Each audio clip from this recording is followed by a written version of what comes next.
a acompanhar a vida de Viktor Frankl. Nestes últimos programas temos visto o seu experimentum crucis, tudo aquilo que ele viveu nos campos de concentração e como ele validou a sua própria teoria nos campos. Vimos as várias reações psicológicas que se pode ter diante de um sofrimento. Mas ele chegou a sair dos campos, como vimos no episódio anterior, e o que é que terá sido a vida dele depois dos campos?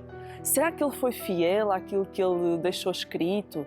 Será que ele conseguiu libertar-se destes fantasmas, destas questões que ele trazia? Como é que terá sido a vida dele depois disto?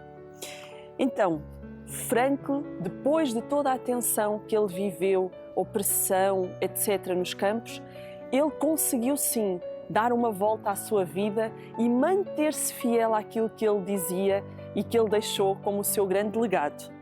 Vamos acompanhar as suas palavras. O caminho que permitiu sair da tensão mental aguda dos últimos dias no campo de prisioneiros, daquela guerra de nervos para a paz mental, não foi por certo livre de obstáculos. Seria um erro pensar que os prisioneiros libertados já não precisavam de cuidados espirituais.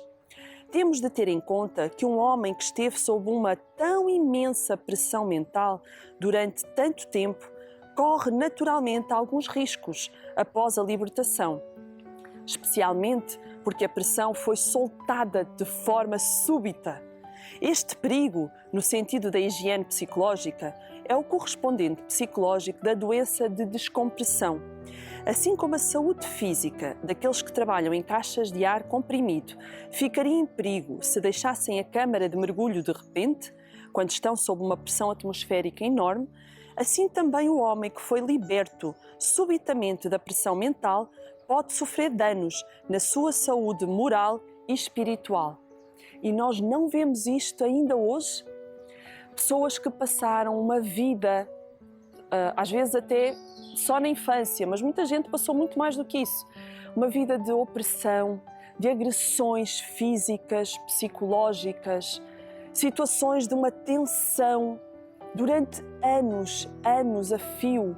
Quando a pessoa de repente deixa de ter essa pressão por qualquer razão, ou porque as pessoas com que a faziam morreram, ou porque ela conseguiu sair da situação, seja qual for a razão. Mas quando ela sai da situação, é um choque.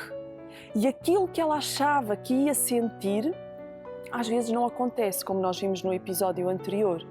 Então esta pressão, ela permanece no corpo da pessoa. A pessoa fica num estado de alerta. Já ouviram com certeza as pessoas dizerem: parece que qualquer coisa vai acontecer a qualquer momento. A pessoa vive nesta tensão, neste estado de alerta permanente. Isto traz consequências para a nossa saúde física, para a nossa saúde biológica. A pessoa acaba muitas vezes por ter doenças psicossomáticas, como a fibromialgia, como úlceras, dores no corpo que não têm explicação. Então, diante de uma situação destas, quando a pessoa se liberta, ela vive dois aspectos. Um é a amargura pelos estragos internos que ficaram, pela desilusão, desculpem, a amargura pelos estragos internos que ficaram, por aquilo que eu perdi internamente. E a desilusão é outro aspecto, que é quando eu de repente vejo que afinal aquilo que eu achava que ia acontecer não aconteceu. Porque nós criamos expectativas com a nossa libertação da situação e às vezes ela não acontece e vem a desilusão. Afinal, como é que eu posso viver a minha vida assim? E Frankl, depois de tudo isto, quando ele retornou a Viena, ele diz assim: pobre daquele homem que, quando o dia dos seus sonhos finalmente chegou, se viu perante uma coisa muito diferente do que tinha ansiado. Talvez tenha tomado um elétrico, tenha ido até à casa que durante anos viu em pensamentos, para descobrir que a pessoa que deveria abrir-lhe a porta não estava lá e não voltaria a estar nunca mais. Infeliz quem descobriu uma realidade diferente daquela almejada nos anos de campos.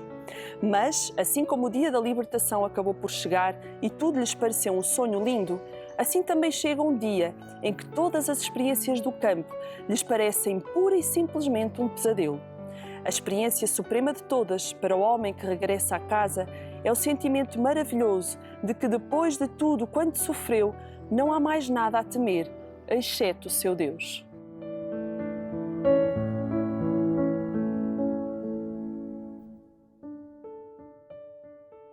Depois deste sentimento de Frankl, de perceber que chegou a casa e não tinha os seus, ele ainda encontrou uma esperança para recomeçar. É muito engraçado porque reaparece na sua vida um amigo de faculdade, o Paul Pollack. Abrigou-o num quarto e, mais interessante ainda, não é que este amigo tinha guardado aquele trabalho, a cópia daquele manuscrito que foi queimado quando o Frankl entrou dentro dos campos. Pois este amigo tinha. As surpresas na vida, elas também acontecem e nós temos que contar com elas também. Então, Frankl recomeçou a sua vida no trabalho na Policlínica de Viena, onde passou a ser diretor. Entretanto, lá ele conhece uma enfermeira, no seu gabinete apareceu lá, Eleonora Catarina, que desperta uma nova paixão a Frankl e acaba por casar e ter uma filha, a Gabriele. Entretanto, Frankl fez o doutoramento em Filosofia em 1948, escreve uma grande obra, A Presença Ignorada de Deus. Em 1955, torna-se professor titular da Universidade de Viena. Em 1960, é recebido no Vaticano pelo Papa Paulo VI, que o referenciou na sua obra e vida. Entretanto, ele desenvolveu a logoterapia e divulgou como professor nas universidades de Viena e Harvard. Escreveu 43 livros sobre logoterapia, recebeu 29 doutoramentos honoris causa e a sua obra foi traduzida em mais de 40 línguas. Foi convidado por mais de 200 universidades dos 5 continentes para dar conferências. Recebeu na Áustria a maior distinção que a República entrega para méritos científicos. E palavras dele sobre stress pós-traumático e resiliência. Sofrer significa tomar de alguma maneira uma posição frente à própria dor. E isso equivale, de certa maneira, a se posicionar por cima dela. Com 67 anos, aprendeu a pilotar um avião. Escalar montanhas foi a sua paixão que desenvolveu até aos 80 anos. E até aos 90 anos deu aulas na Faculdade de Medicina de Viena. Se isto não é um grande exemplo da própria logoterapia, então o que